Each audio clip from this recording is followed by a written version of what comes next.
رستم امامعلی پسر کلانی پرزیدنت تاجیکستان امامعلی رحمان روز 19 دکبر سال 2022 به سن 35 رسید. رستم امامعلی اینا قریب 6 سال باز شهردار دوشنبه پایتخت و بزرگترین شهر تاجیکستان بوده.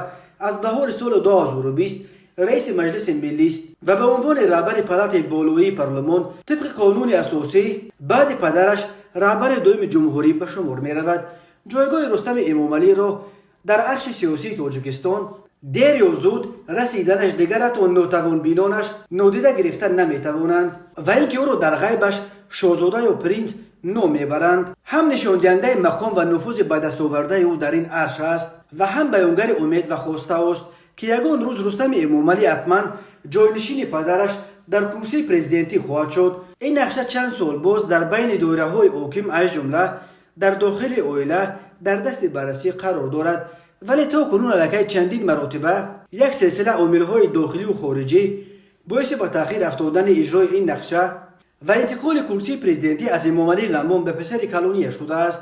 اگر از یک طرف مخالفت برخی گروه‌ها و شخصیت‌های علاهده در داخل و خارج کشور تا کنون مانع اجرای این نقشه شده باشد، یک عامل دیگر به عقیده بسیاری از ناظران حل کننده خود پایبندی امامعلی رحمان به مقام رهبری و تا هنوز آماده نبودنش به سپردن کرسی است که قوه‌های ناراضی از پرزیدنت شوی رستم امامعلی هر دفعه این عامل را به منفعت خود سوء استفاده میکنند و با جمله‌های چون حالا وقت رفتن شما نیست جناب عالی امامعلی رحمان را متقاعد میکنند که باز یک مدت دیگر در مقام اول باید خودش بماند. اما آنچه که در این گیردارهای سیاسی به نفع رستم امامعلی بازی میکند وقت است.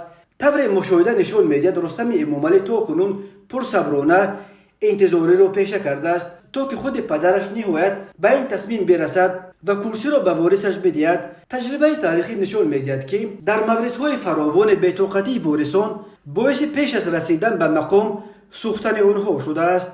چیز دیگری که در این داروگیری ها میتواند به نفع او خدمت کند ثمره فعالیت‌هاش است. در طول نزدیک به 6 سال رهبری بر دوشنبه رستم امامعلی توانست به صورت عموم فعالیت نظام شهرداری را در دوشنبه تامین کند و به فرق از بسیار دیگر از خویشاوندان نزدیک پرزیدنت و منصبداران بلندپایه حد الامکان خود را از جنجال‌های مربوط به کروپسیا و سوء استفاده از منصب دور نگاه بدارد. در هر صورت با وجود اینکه چندین دفعه باز به تأخیر افتادن اجرای نقشه انتقال قدرت در تاجیکستان، دیگر نظر اکثر ناظران امور چنین است که اگر یگان اتفاق فورس ماژور در بین رخ ندهد و امامعلی رحمان یا رستم امامعلی به یگان اشتباه خیلی جدی و اصلاح ناپذیر راه ندهند، تنها کسی که در شرایط موجوده و با راه صلح‌آمیز میتواند امامعلی رحمان را در منصب پرزیدنتی عوض کند به احتمال غالب همین پسرش رستم امامعلی است.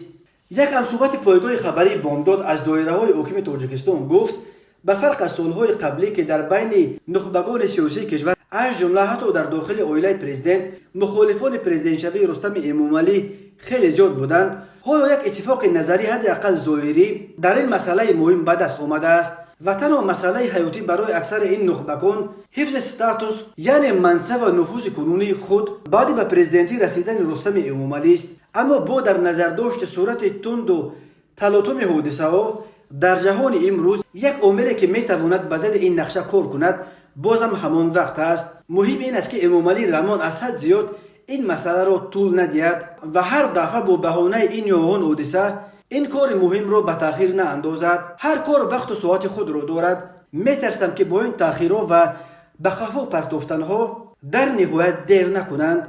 ابراز اندیشه کرد یک منبع آگاه از تحولاتی که در عرش سیاسی تاجیکستان میگذرد. رستم امامعلی 19 دکبر سال 1987 در ناحیه دنقره به دنیا آمده دانشگاه ملی تاجیکستان و اکادمی دیپلماتی روسیه را ختم کرده است.